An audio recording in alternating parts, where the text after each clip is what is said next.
Les aléas du direct, troisième partie avec nos invités, la Banque Alimentaire, Alain Bérézia, le président de la Banque Alimentaire de l'Hérault. Et puis en face de vous, à côté de notre sage Claude Poussin du club Rotary du Grand Montpellier. Vous allez nous expliquer pourquoi, comment vous travaillez ensemble. Mais d'abord, je me tourne vers notre sage le lundi. C'est le moment de sagesse dans les aléas du direct. Et vous avez choisi un mot compliqué, voilà, cher Florian. Ataraxie, ça veut dire quoi cette affaire? Alors, Paul François, moi je voudrais réagir sur deux faits. Pardon? Pierre. Qu'est-ce qu'il a dit? Pierre-Paul, oh là là, Pierre-Paul. Allez, Pierre on enchaîne. Donc Pierre-Paul, moi je voudrais d'abord réagir sur deux faits divers de la semaine dernière, dont un qui a été évoqué ici sur ce plateau. Le premier, c'est donc cette enseignante de Béziers qui s'est immolée par le feu. Et le second fait divers, c'est cette gendarme de Bourges qui s'est faite agresser par quelqu'un avec un sabre. Donc c'est très douloureux, c'est très triste. On n'a pas tellement dit qu'à Bourges, l'assassin était un enseignant aussi. Ce qui veut dire que nous avons donc deux enseignants qui ont connu une certaine douleur et qui ont réagi de manière diamétralement opposée. Une personne a réagi de manière agressive par rapport à soi, par un suicide, et l'autre a réagi de manière agressive par rapport à l'autre, en tuant ce gendarme. Donc j'ai pensé à une pépite de sagesse qui s'appelle ataraxie. L'ataraxie, vous le savez, Pierre-Paul, ce que c'est que l'ataraxie. Ça vient du grec ataraxia, qui veut dire absence. Le grec ancien. Voilà. Et ataraxia qui veut dire absence de trouble. Donc l'ataraxie, c'est cette situation de plénitude où l'on est en harmonie avec les autres, en fait, hein, où on dirait on est zen aujourd'hui, en fait. Hein. Démocrite déjà parlait d'ataraxie, ça a été repris par les stoïciens et les épicuriens, voilà, hein, ça a été repris par eux. Vous croyez qu'on va finir dans une minute, là? C'était le cheminement du bonheur, en fait. Hein. Donc aujourd'hui, on parlera de maîtrise des émotions. Et c'est important de maîtriser les émotions, en fait. Hein. Alors vous allez me dire, c'est difficile de maîtriser ses émotions quand on est confronté à des situations difficiles, des événements très durs. Ben, je vais vous dire de manière paradoxale qu'il n'y a pas de situations difficiles. Il n'y a que des jugements portés sur des événements, en fait. Hein. Et je crois qu'il faut plus travailler sa propre posture par rapport à ça que de réagir, en fait. Hein. D'accord. Et puis, ben, vous me troublez. Je converse avec la régie. Vous me troublez. Donc, moralité, je ne suis pas pour un monde des bisounours, en fait. Hein. Je suis pour un monde d'adultes où l'on doit avoir, des gens qui vont s'exprimer de manière sereine par rapport aux autres, en fait. Hein. Et je crois que tout l'environnement est responsable. Dès l'instant où l'individu travaille dans un environnement zen, ben, il sera lui-même zen, en fait. Hein. Si dans un environnement agressif, forcément, il sera stressé. Donc, je crois qu'on a le résultat de ce que l'on mérite. C'est pour ça que je prône l'ataraxie. Je vais vous lire, pour en terminer, cette petite pépite de sagesse qui s'appelle l'ataraxie, que vous avez déjà lue, hein, j'imagine. Hein. Si ton âme est tranquille, si ta vie est sereine, si tu sais repousser des douleurs les limites, alors tu trouveras en ce monde la paix. Merci à notre sage et ses pépites de sagesse. Allez, il cherche la paix et en tout cas, il contribue au bonheur. Il m'a troublé avec ces histoires de sagesse là et à la survie parfois malheureusement de beaucoup d'entre nous. C'est la Banque Alimentaire de l'Hérault avec son président ici avec nous, Monsieur Bérézia.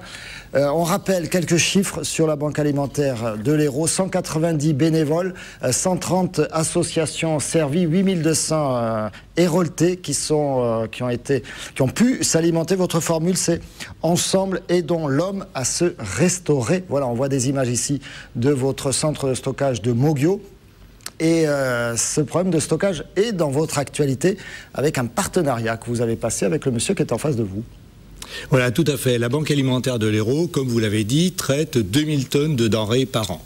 2000 tonnes, il y en a une grande partie, 1200 tonnes qui sont des produits frais, que nous ramassons tous les matins dans les grandes surfaces. Pour ces 1200 tonnes de produits frais, de produits sensibles, il nous faut des chambres froides, il nous faut des pièces à température régulée, il nous faut donc des équipements. Et puis nous avons énormément de produits qui se stockent, des conserves, et actuellement la Banque Alimentaire de l'Hérault a des locaux exigus, vétustes, vétustes, et je dirais même des locaux indignes, des bénévoles, des quelques salariés qui y travaillent, et des chauffeurs des communes et associations.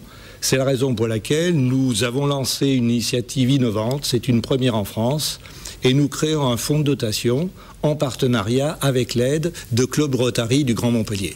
Alors le Club Rotary, on va resituer, c'est un club service comme on dit, c'est des personnes qui ont vécu, qui ont fait plein de choses et qui se disent on va aussi faire des choses pour les autres, c'est ça?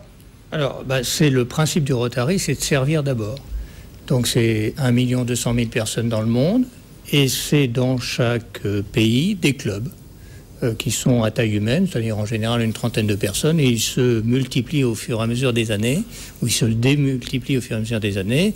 Et donc dans le Grand Montpellier, je crois que le premier club a dû être créé en 1932, on est aujourd'hui à 9 clubs.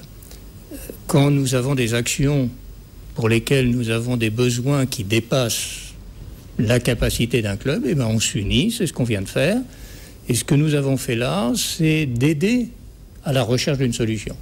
C'est-à-dire que nous avons mis en commun les compétences juridiques, financières et voire techniques des membres du Rotary pour chercher avec la Banque alimentaire et avec ses équipes une solution. Et c'est là où nous sommes arrivés sur la solution du fonds de dotation, puisqu'il a l'avantage de la pérennité sur 3 ans qui permettait de résoudre le problème de la signature d'un bail qui est à 3 ans. 80 000 euros qui manquent pour pouvoir financer de nouveaux locaux adaptés aux besoins de la Banque alimentaire. Voilà. Donc des entreprises s'engagent sur 3 ans à aider la Banque alimentaire. Chaque entreprise doit verser combien par an? 4 000 euros. 4 000 euros, et donc ça fait 12 000 sur les 3 ans. Une partie est déductible. C'est 80 000 euros par an, parce que 4 000 multiplié par 20, ça fait 80 000 par an, et le bail, c'est 80 000 par an. C'est le besoin exprimé. Voilà, et ça donc, fait mais le problème, c'est l'engagement sur 3 ans. Voilà. Et il y a déjà 3 entreprises? Alors, nous avons déjà 3 entreprises qui se sont manifestées. C'est Cogim. Un promoteur immobilier. Un promoteur immobilier, c'est Pure Impression, un imprimeur. Et c'est APL Franchising, ou Franchising si on parle en anglais, qui travaille dans le secteur immobilier. Non, pour la Grèce, on va laisser à notre ami, qui est dans le secteur immobilier et qui a des agences. Ce sont des gens qui ont... Ces entreprises deviennent entreprises solidaires de la Banque alimentaire 34. On va voir le label, le logo qu'elles pourront arborer sur tous leurs documents. Voilà, c'est l'image qu'on a passée tout à l'heure. Et donc ça veut dire qu'il en manque encore 17 des entreprises? Absolument, et c'est là où on a besoin de votre aide et de votre voix. Ça y est, l'appel est lancé. Voilà, pour trouver ces entreprises, puisque le Rotary ne peut pas les trouver tout seul. Chefs d'entreprise qui nous suivez, les aléas du direct, écoutez, vous vous rapprochez du Rotary ou de la Banque alimentaire pour venir compléter les financements. Et on rappelle qu'aujourd'hui, c'est la journée mondiale du refus de la misère, une journée créée en 92, reconnue en 92 au niveau international. Merci à tous les deux. Nous sommes confiants dans la solidarité des entreprises qui feront un bel acte solidaire et citoyen au profit des 8000 personnes en difficulté dans le département. Et vous avez bien raison d'être confiant. Écoutez, on fera le point dans quelques semaines là pour voir si l'appel a été entendu. Merci encore Florian. Avec plaisir. Merci à tous d'avoir suivi ces aléas du direct. À suivre la météo, le journal à 19h30. À très bientôt, à demain.